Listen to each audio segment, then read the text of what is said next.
different journal selection methods. You can look through Web of Science, which is quite good because you have then the impact factor journals, and you would be looking at what different options are there and what are the strengths of these options, as well as the metrics that the journals have, and you would get all of the information in a list.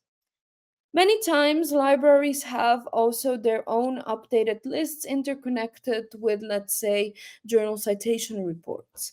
My country has also such a list, and I usually use the local list because it's easier for me to look within my specific field. You might also look through Scopus. Scopus will not only include the impact factor based journals, but also those that don't have an impact factor or have an emerging one and might be interesting for you also to publish. And then Google Scholar is the last option that I would present. It is a good option in order to have a wider view, and it includes also some resources that aren't included in Web of Science or Scopus, but at the same time, it is.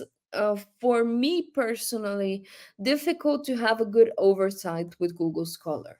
So I would usually tend to go towards Web of Science. Here you have a few snapshots of how this looks like.